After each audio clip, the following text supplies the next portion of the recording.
بسم الله الرحمن الرحيم. رب اشرح لي صدري ويسر لي أمري واحلل عقدة من لساني يفقه قولي. مبادئ الصرف دویم درس. الدرس الثاني.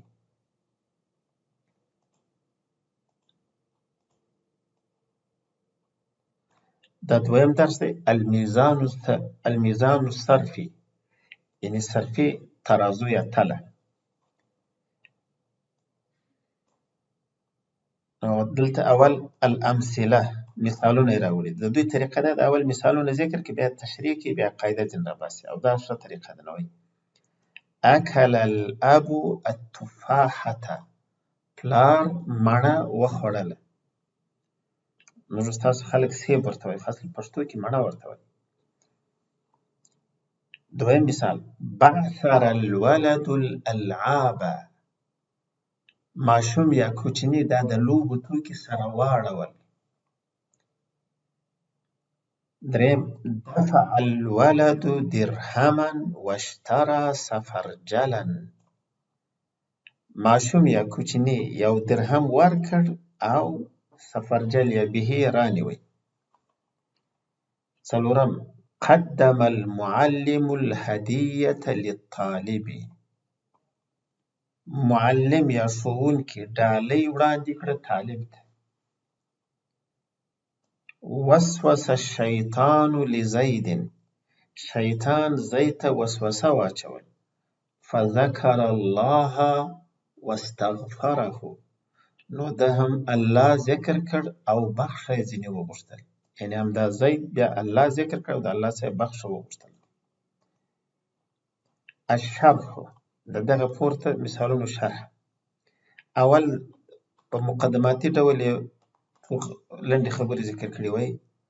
علماء الصرف يضعون اوزانا للكلمات، د صرف علما وزنونه ایږدي د کلماتو لپاره. فالكلمة التي هي من 3 أحرف، نو هغه کلمه چې هغه د 3 حروف څخه وزنها من 3 أحرف، د هغې وزن یا هغه میزان و تله یې هم د 3 حروفو څخه. الحرف الأول وزنه حرف الفاء، هغه لومړی حرف د کلمې د هغه وزن یا تله هم د حرف الفاء.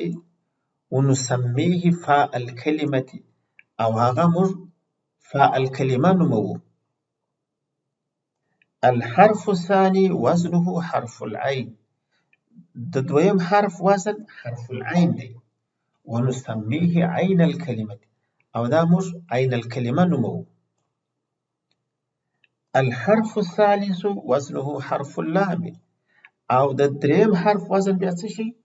هغه لام. ونسميه لام الكلمة، او هغه ته د لام الکلمه نوم ورکو. نو دلته اوس مثال دی راوړی. دا ذهب، دا فعل هم ویلی سي، ذهب او ذهبون هم ویلی سي. اخر د کلمې ته دوی حرکت نه ورکوي. یعنې ذهب چې سي فعل دی او ذهبون چې سي اسم دی. هغه یو خبره په عربي کې مشهور دی، الناس ذهبوا الى من عنده ذهب، وایي خلک د هغه چا خواته ورغلل چې د هغه سره سره زر و طلاوې دي. نو دلته اوس په دې کې دا زال دې خواته یې کرښ ورکړې، فاء الکلمه.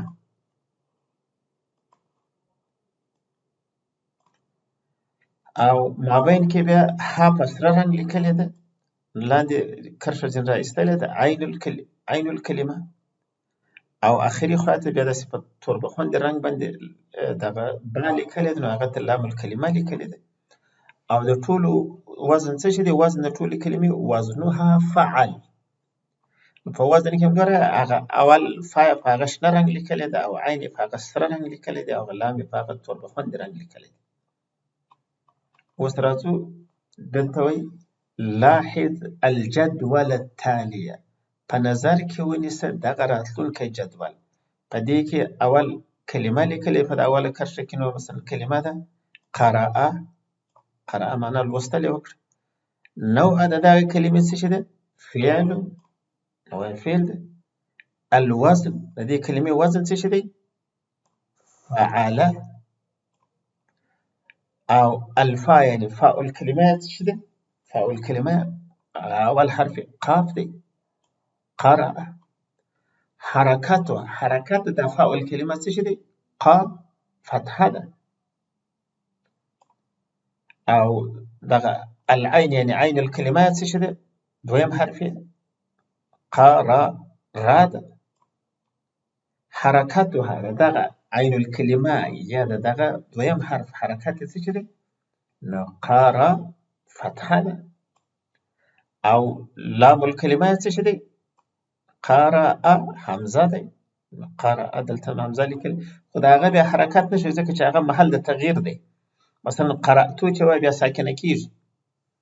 دویمه کلمه دلته څه شي ده؟ علمه ده. نوع د دې کلمې څه شي دی؟ اسم دی که فعل دی؟ نوع فعل. او وزن یې څه شي دی؟ د علمه فاعله. ګوره د قرأ وزن فعله دی، د علمه ده بیا دویم حرف په دې خاطر چې کسره لري نو وزن هم فاعله دی. او فاء الکلمه یې څه شي ده؟ د عین لفظ دی، اول حرف علمه. او حرکت د فاء الکلمه څه شي دی؟ فتحه ده. او عین الکلمه دلته څه شي ده؟ په علمه کې لام دی. او حرکت د عین الکلمه څه شي ده؟ علمه کسره ده. او د لام الکلمه د علمه څه شي ده؟ نو میم دی. درېمه کلمه دلته عنابون. عناب معنا انګور. نوع د دا کلمې څه شي دی؟ عنابون دا خو اسم دی. او وزن یې څه شي دی؟ عنابون فعلون. اول یې کسره لري، دویم یې فتحه لري. نو فعلون. صحیح. فاء الکلمه یې څه شي دی؟ شروع یې په کومه شوې ده؟ نو عین دی، عنابون. او حرکتها حرکت د فاء الکلمه څه شي دی؟ عنابون کسره ده. او د عین الکلمه بیا څه شي ده؟ عنابون یعنی دویم حرف نون دی. او حرکت د دویم حرف فتحتون دا فتحه ده. او لام الکلمه د عنابون با ده. څلورمه کلمه په دې جدول کې عنقون دی. عنق معنا غاړه. د دې نوع څه شي ده؟ اسم. او وزن د دې څه شي ده؟ عنق فعل. فا او عین دواړه ضمه لري. او فاء الکلمه څه شي ده؟ دا د عین حرف دی. او حرکت د فاء الکلمه ضمه دا ضمه ده. او عین الکلمه څه شي ده؟ نون دی. عنق. او حرکت د عین الکلمه ضمه دا ضمه ده. او اخري حرف لام الکلمه قاف دی.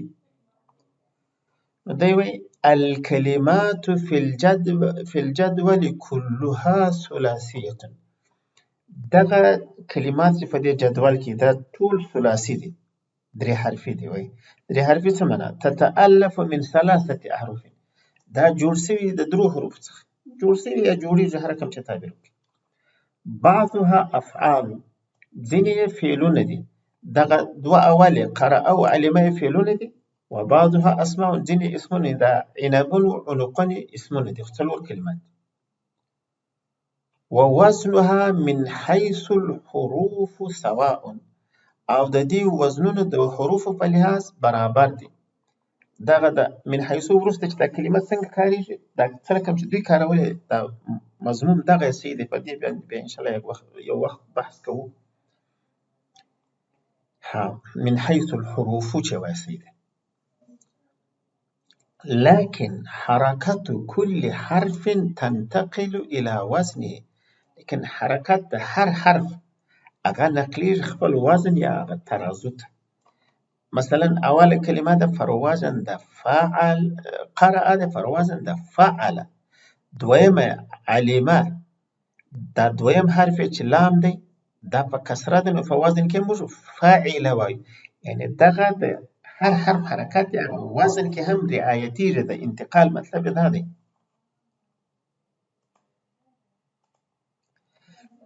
دغه حرکت هغه وزن ته هم نقلیږي چې د ده څنګه حرکات و د وزن یا میزان حرکات هم هغسې ویل کېږي لذلک نجدو په همدې وجه موږ موجودوو پیدا کوو یا مومو قرأ مساوي ده فعل یعنی د دې اول او دویم فتحه لري په وزن کې هم اول او دویم فتحه لري علمه مساوي ده فعل اول فتحه لري نو وزن کې هم اول فتحه لري دویم د مابین عین الکلمه کسره لري نو دلته هم عین کسره ویل کېږي فاعله نو چې څنګه دغه موزونه کلمه و دا قرأ او علمه ته موزون وایي ځکه دا تلل کېږي چې څنګه د موزون حرکات وي د میزان وزن حرکات هم هغه ډول وي دا چې وایي حرکت کل حرف تنتقل الى وزني دا مطلب چې دا کلمات چې ته وزن کوي د دې چې څنګه حرکات نو هغه په میزان و وزن کې به هم هغه ډول حرکات راوړي والکلمة التي هي من 4 حروف بل دا خبره ښیي وایي هغه کلمه چې هغه د 4 حروف وزنها من 4 حروف د هغه وزن بیا د 4 حروف مثلا بعثره مساوي ده فعلله والكلمة التي هي من 5 حروف او هغه کلمه چې د 5 حروف وزنها من 5 حروف دا هو وزن یا میزان او تله هم 5 حروف څخه لکه اوس سفرجلون مساوي ده څه شي فعللون نو او عین او درې لامونه درې دي خو هغه یو مدغم سوی دی په تلفظ کې درې دي فعللون ملاحظه پاملرنه اقل حروف الافعال الاصلیه 3 د افعالو د اصلي حروف اقل او لږ مرتبه دا د څو دي 3 دي اقل د اصلي حروف د افعالو 3 دي یعنی د افعالو اصلي حروف تر 3 باید لږ نه وي اصلي حروف باید تر 3 لږ نه واكثرها 4 او اکثر 4 دي یعنی فعل مجرد فعل ثلاثي مجرد لرو رباعي مجرد لرو اصلي حروف د فعل اقل 3 دي او اکثر 4 دي فعل تر ثلاثي لږ نسته مجرد فعل تر رباعي پورته نسته واقل حروف الاسماء الاصليه 3 او اقل د حروف د اسماء هغه حروف چې الاصليه چې هغه اصلي حروف هغه څو دي 3 هغه دوی ته هم اقل 3 دي یعنی په اقل کې اسم او فعل سره برابر دي اقل د اسماء او دلته خو د معرب اسماء بحث کې د معرب اسماء د اصلي حروف اقل باید تر 2 لږ وي او اکثر به د فعل سره فرق کوي د فعل اکثر 4 دي او اکثرها د اسماء او اکثر څو دي 5 دي یعنی مجرد اسمونه ثلاثي رباعي خماسي لرو او مجرد فعلونه ثلاثي و رباعي لرو دا خو اصل د عربو استعمال داسې دی داسې نقطه امر سره ذکر کوي او فعل کې ثقالت دی حدث و زمان دواړه پکې دي نو په دې خاطر هغه کې خماسي نه دی راوړي خو دا د دوی نقطې دي اصل عربو نه دی کارولي بس نه دی کارولي اوس مثال نوې کتبه دا څو حروف لري 3 حروف لري کتبه 3 حروف لري بعثره 4 حروف لري وإذا أفعال حروفها أصلية دا كتبه چې 3 حروف لري او بعثره 4 حروف دا وایي افعال دي چې حروف اصلي دي ان څه معنی افعال مجرده دا مجرد زائد نشته پکې او دلته بیا د اسمونو مثالونه ولد نو څو حروف لري 3 حروف لري درهم دا څو حروف لري؟ څلور. سفرجلون څو حروف لري؟ پنځه. وایي دا اسماء حروفها اصلیه، دا بیا داسې اسمونه دي چې حروف اصلي دي، یعنې په لنډیو په منځ کې لیکل مجرد اسمونه دي. نو مجرد اسم ثلاثي رباعي خماسي لري او مجرد فعل ثلاثي و رباعي لري. نو دی وایي فالکلمات المجردة من ثلاثة أحرف أسماء أو أفعال أو أسماء توزن بفاء وعين ولام. وای هغه کلمات چې مجرد وي او د درو حروفو څخه جوړ وي. مجرد کلمات چې د درو حروفو څخه جوړ وي، افعال او اسماء، فعلونه یې که اسمونه دي. دغه مجرد کلمات چې د درو حروفو څخه جوړ وي توزن بفاء وعين ولام، دا تلل کېږي فا و عین او یوه لام. استرفبایی کې وایي چې فا و عین و یک لام، هلته یې لیکلي. والکلمات المجردة من 4 أحرف، او هغه مجرد کلمات چې جوړ سوي وي د څلورو حروفو څخه، یعنې تجرد یې د څلورو څخه نه وي، جوړښت یې له څلورو څخه وي. هغه مجرد کلمات چې جوړې سوي وي د څلورو حروفو څخه، که افعال که اسماء، توزن بفاء وعین ولامین، دا بیا وزن کېږي په یوه فا و عین او دوه لامونو، یعنې د هغه پورته څخه فرق په دغه اخري لامین کې اوس هغه فا و عین و یو لام وزن کېږي. دا مجرد چې د څلورو حروفو څخه جوړ دا بیا په فا و عین او دوه لامه وزن کېږي، یعنې د دوی د فرق ټکی دا لامین دي. والکلمات المجردة من 5 أحرف، او هغه کلمات چې مجرد او جوړ سوي وي د 5 حروف څخه. دا من 5 أحرف دا د مجرده سره تعلق نه لري، یعنې کائنه من 5 أحرف، الکائنة من 5 أحرف چې جوړ سوي وي د 5 حروف څخه. دا وایي اسماء فقط، دا بیا یوازې اسمونه هم کېدای شي، فعلونه یعنې نشي کېدای. هغه پورته چې لیکلي یعنې دا بیا وایي افعال او اسماء، دا افعال کېږي یا اسماء کېږي، دواړه کېږي. او دا بیا یوازې اسمونه، ځکه خماسي مجرد په افعالو کې نشته. نو دا بیا وایي توزن بفاء وعین وثلاثة لامات، او په 3 لامونو باندې.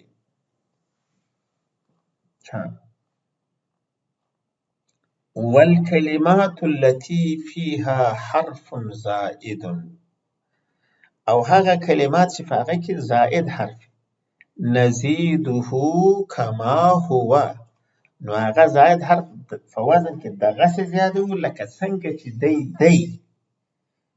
په دې خپله کلمه کې چې په کوم لفظ راغلی په وزن کې هم په هغه لفظ زیاتوو. قتل مثلا ثلاثي، قتل ثلاثي مزید بحرفين، دا ثلاثي دی چې ورزیات شوی دی یو حرف، چې تضعیف یا غبرګوالی د عین دی. نو وزنه فعل، وزن یې فعل دی.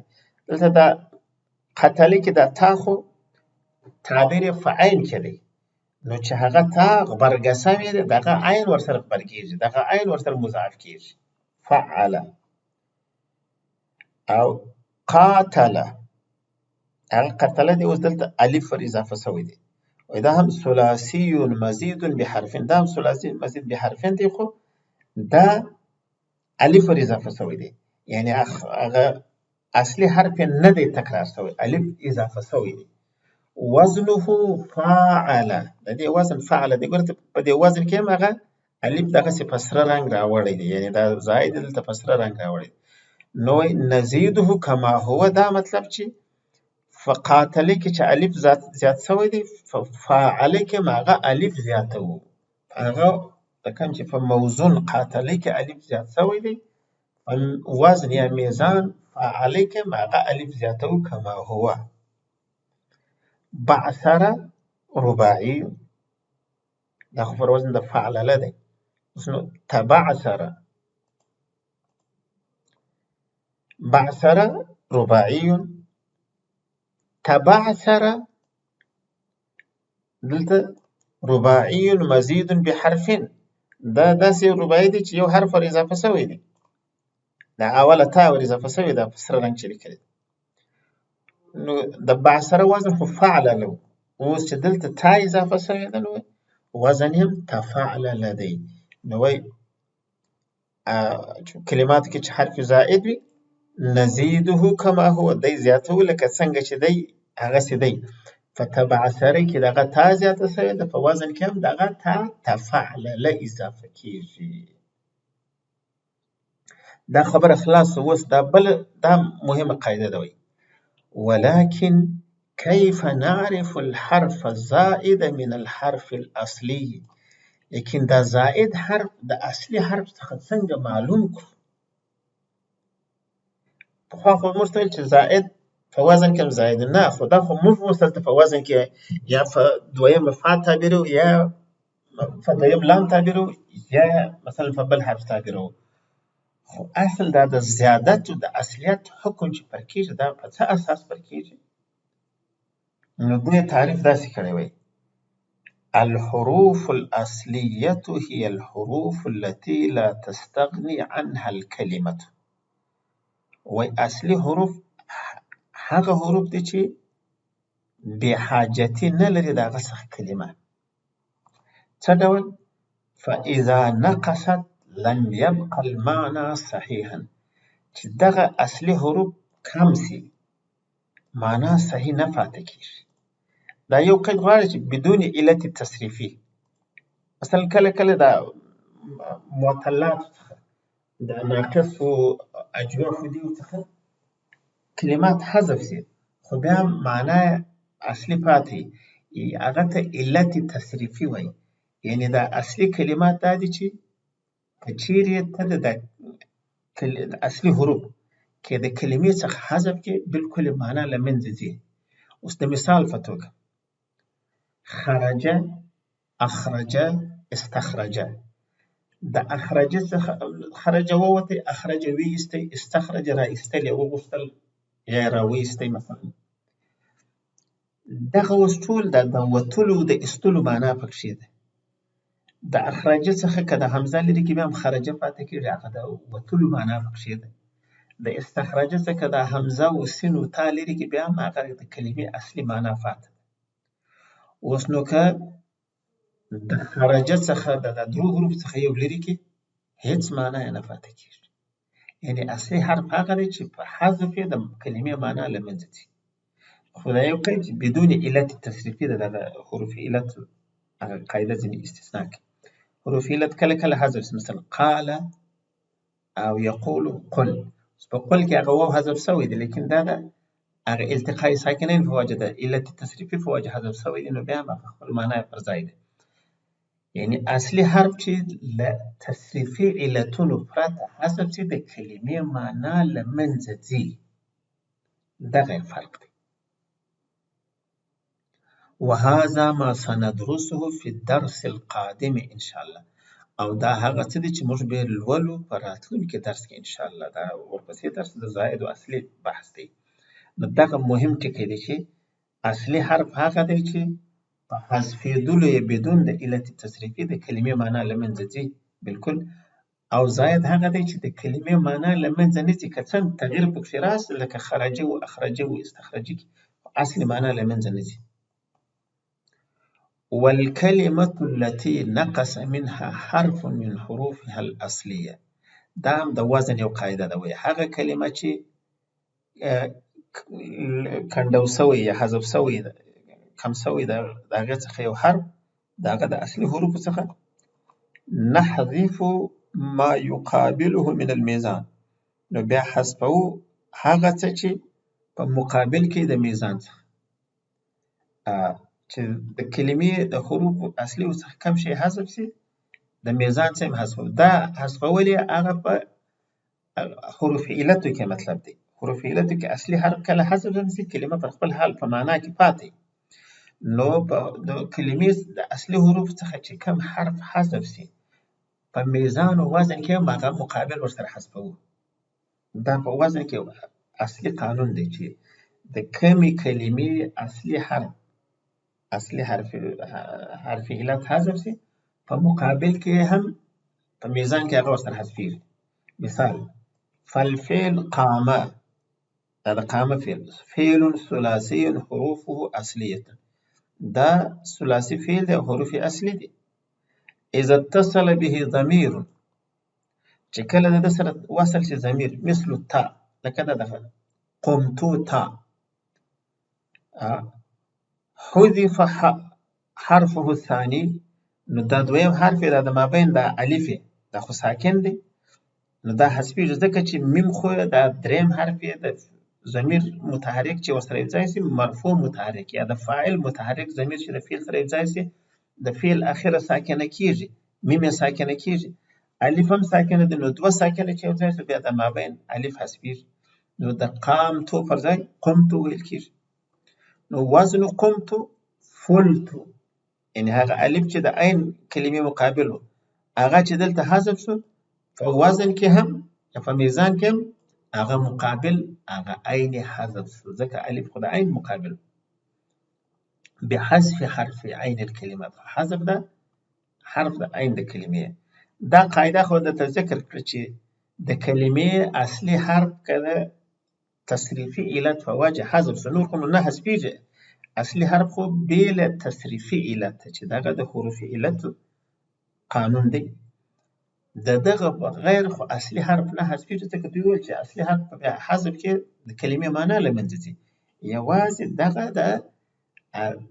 علت تصریفي چې ورته وایي دا د صرف د علت په خاطر چې حذفیږي نو دا که حذف شو نو په مقابل کې په میزان کې هم د مقابل حرف حذفیږي لکه قامه چې قمتو ته نقل شي مرفوع متحرک ضمیرونه چې ورسره یو ځای شي دغه اخري کلمه ساکنه کیږي وسط عین کلمه خو اجواب ده او مخکې ساکنه نو د التقاء ساکنین په وجه د عین کلمه حذفیږي نو په مقابل کې هم په وزن کې یا په میزان کې عین ورسره حذفیږي نو د قمتو وزن دی فلتو اوس دلته وایي قواعد اضافیه فی وزن الکلمات دلته اضافي قواعد دي په وزن د کلماتو دا دغه په مناسبت ذکر کړي شوی د کمې کلمې اصلي حرف د اصلي حرف علت حذف شي نو مقابل کې هم ورسره حذفیږي د دې په مناسبت نور قواعد ذکر کړي چې حذف وشي خو مقابل حذفیږي لیکن که ابدال وشي یا اعلال وشي بیا مقابل نه حذفیږي په ابدال او اعلال کې مقابل نه حذفیږي په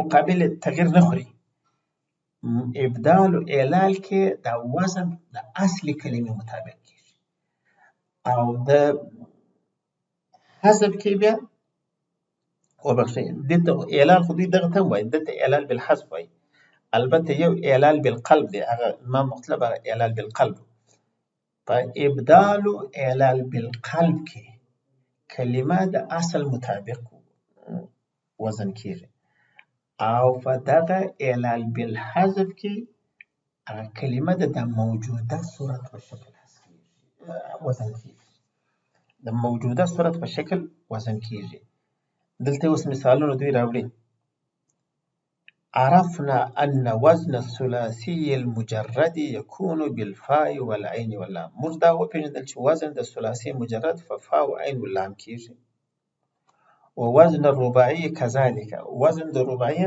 دغسې په فا او عین واللام مع زیادة لام ثانیه سره د زیاتوالي د دویم لام یعنې هغه د فا او عین واللام خو یو دویم لام ورسره اضافه کیږي اما في الخماسي المجرد فهناك ثلاثة لامات فخماسي مجرد کې بیا درې لامې مثلا نصر ثلاثي مجرد مساوي د فعل دی جعفر رباعي مجرد مساوي د فعل دی جعفر مساوي د فعللون دی فرزدقون چې دا جعفرون او فرزدقون دواړه د انسانانو نومونه دي. فرزدقون مساوي ده فعللون د درې لام سره. نو فاذا كانت الكلمه مزيده چې کله کلمه مزیده یعنی زیادت وکړي، فاذا كانت الكلمه مزيده چې کله کلمه مزیده وي زیادت وکړي، فاما ان تكون بتکرار احد الحروف الاصليه، یا خو به د زیادت په تکرار ده یو د اصلي حروف هغه اصلي حرف به تکرار شوی، مثل عطله، دا د عطل څخه اخیستل شوی دی، طای مشدده شوی ده، تفعیل باب ته نقل شوی. عطله معنا معطله. وعندها نكرر ما يقابله في الميزان. نو په دغه وخت کې بیا موږ تکرارو، په وخت کې دغه زیادت، انتها په وخت کې دغه زیادت نکرر تکرارو ما يقابله في الميزان، هغه شی چې د مقابل په میزان. مثلا طا تکرار شوی ده، د اصلي طا مقابل څه شي دی؟ عین کلمه ده. عطله، فاعل، نو دغه مقابل چې دغه عین کلمه ده په میزان کې هم دغه عین تکرارو، دغه عین مشدد کوو، فعل وای. کرر را تکرار شوی ده، فعل. جلبه بدلته بیا با تکرار شوی ده، سره رنګ دومه با لیکلې ده. دا فروازه ده فعلل، یعنی هغه با خو مقابل د لام وای چې با تکرار شوی نو هغه لام مستقر فعلل وای. اصل جلب، جلب معنا جلبول، خو دا رباعي چې شوی دی بیا نو معنا جلباب هم پکې راغلی دی. دا خو هغه عطله مثال د تکرار ده، عین و جلبه مثال د تکرار د لام کلمې او تکرار د فا هم دلته شاید راوړي. وای مرمریسن فروز ده فعفعیلن، فعفعیلن دوه تکرار شوی دی، فا هم تکرار شوی ده، عین هم تکرار شوی. وای المرمریس معنی څه ده؟ المخادع، تیر ایستونکی، الداهیه چې موږ ته چالاک او بلا، قوي الحیله، په چلونو کې غښتلی.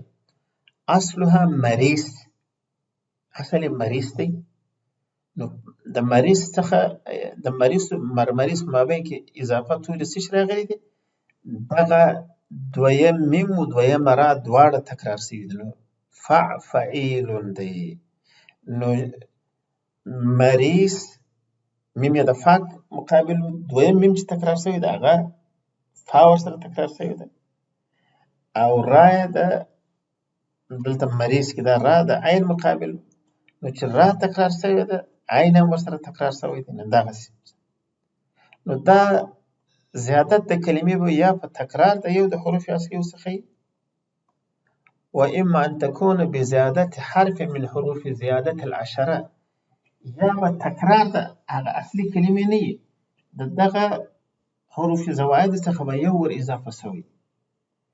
دا لس حروف دي، دوی دې ته حروف زواید وایي. دلته په دا کلمه د امان و تسهیل کې راغلي، حمزه، میم، الف، نون، واو، تا، سین، ها، یا، لام.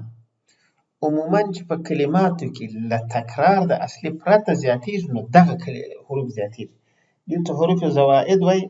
دا مطلب که بې تکراره زیادت په کلماتو کې دی، خو د تکرار د اصلي کلماتو که بې تکراره زیادت کېدی د دغو څخه به کېږي.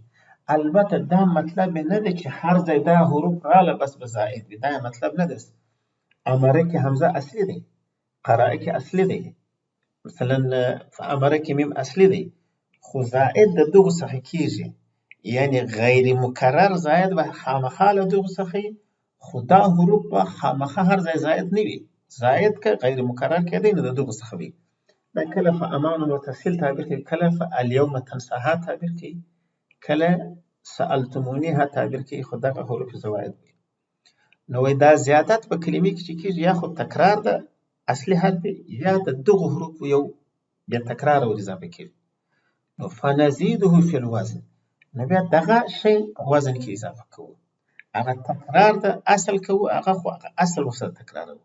لکه اوس عطله طا د عین مقابل چې هغه تکرار شوی دی، نو په مقابل کې هغه عین دغسې مشدد کوو.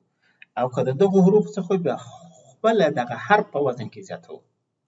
لکه اوس تأخره، په تأخره کې خو اصل یې اخره دی، په د سره رنګ یې تام لیکلی ده او د خا هم په سره رنګ لیکلی. په خا کې دغه دویمه خا زیاته شوې ده. وایي زید علیه، دلته وایي زیادت په څه ډول شوی دی؟ بالتکرار. یو خو د خا تکرار شوې ده، وبحرف زیادت، وبحروف زیاده، او په حروف زیادت سره هم زیادت راغلی. اول کې تا زیاته شوې، تا خو د حروف زواید څخه د تسهیل کې هغه د تا سته. نو تأخره پر وزن څه چې دی؟ تفعله. هغه تا خو په خپل تا باندې تعبیر کېږي، او دا وسط چې د خا تکرار شوې ده هغه نو دغسې هغه د عین مقابل دغه عین یې ورسره تکراریږي. اخره زیادة بالتکرار، تکرار ورته او بالتضعیف یعنې غبرګوالی. تأخره دلته وایي زیادت حرف تا فی اول الکلمه، دلته بیا حرف تا په اول کې علاوه پر تکرار د عین دا امر اضافه شوی. دلته څه کار کوو؟ نزید هاتین زیادتین فی المیزان، دغه دواړه زیادت په ترازو کې اضافه کوو. نو تأخره چې وایي پر وزن د څه شي؟ تفعله. هغه عین د کلمې خو چې اصلي حرف تکرار شوی هغه خو دغسې عین تکراروو. دا تا چې د حروف زوایدو څخه وه، نو دا په وزن کې هم دغسې تا راوړو. ګوره دلته تا راوړی. قال الله تعالی ولو تقول علینا بعض الاقاویل، وایي که ده له ځانه پر موږ باندې ځینې ویناګانې جوړې کړې وای، لاخذنا منه بالیمین، نو دی به تر راسته لاس ټینګ کړی، ثم لقطعنا منه الوتین. نو تقوله وزنها تفعله، هغه واو چې د عین کلمې مقابل د هغه تکرار شوی دی، نو دلته عین تکرار شوی، او په اوله کې تا د حروف زوایدو څخه اضافه شوی ده، هغه په خپل لفظ دغسې په وزن کې راوړل شوی ده دلته. وایي هذا كله فهمناه من قبل، دا خو ټول پخوا څخه وفهمو. لكن بقي قواعد مهمة، لكن نور مهم قواعد فاتت دي تتعلق بالتغيرات الكلمة في اللغة العربية، چې هغه تعلق لري د کلمې د تغیرات سره په عربي لغت کې، چې هغه مثلا ځینې کلمات په نورو بدلې شي. فبعض الكلمات في اللغة العربية تتغير صورتها الأصلية، الأصلي صورت تغير خري، تتغير صورتها الأصلية كما سنرى لکه څنګه چې وبینو. فكيف نزن هذه الكلمات؟ نو دا کلمات به څه رقم وزن کوو؟ همزه اکثر ما يكون التغيير في حروف العله، اکثر چې تغییر کېږي هغه په حروف علت کېږي. ويسمى اعلال، او دا د حروف علت تغییر ته اعلال وایي. اعلال یعنی یو حرف علت په بل بدلول یا حذفول. تقریبا اعلال دوی درې قسمه بولي. اعلال بالقلب، چې مثلا قوله فقاله واوري دته اعلال بالقلب، او دا چې حذف پکې راشي لکه قمتو کې چې حذف دته اعلال بالحذف وایي. او دا یقولو کې چې اصل یقولو دي کې بیا د حرکت د حرف علت چې مخ ته ورکړي دته اعلال بالتسکین وایي. نو وایي دا تغییر چې په د حروف علت کې دا یسمى اعلال. وحروف العلة الالف والواو، ولې حروف علت هم دغه درې حروف دي. فحين يتغير حرف العلة، نو هغه وخت چې تغییر خوري حرف علت، فإن الحرف المتغير يوزن حسب أصله، نو دغه تغییر خوړونکی حرف وزن کېږي مطابق د اصل، یعنی حذف چې نه راغلی بې له حذفه کلمه د اصل مطابق وزن کېږي. یو په حذف کې مقابل ورسره حذفېږي، چې حذف نه راغلی اعلال بالحذف چې نه په نور کې مطابق د اصل کېږي. فالفعل قامه هغه مابین کې الف په سره رنګ لیکلی، قاله الف په سره رنګ لیکلی، باع الف په سره رنګ لیکلی، دعا اخر کې الف په سره رنګ لیکلی. دا یعنې هغه حروف دي چې بدل سوي دي. كلها افعال تغيرت حروف العلة فيها. دا ټول افعال دي چې حروف علت په هغو کې تغییر خوړلی دی. اول دا تغییر تاسو ځان ته معلوم کړئ. انظر الجدول التالي، دا راتلونکی جدول وګورئ. مثلا دلته فعل دی قامه،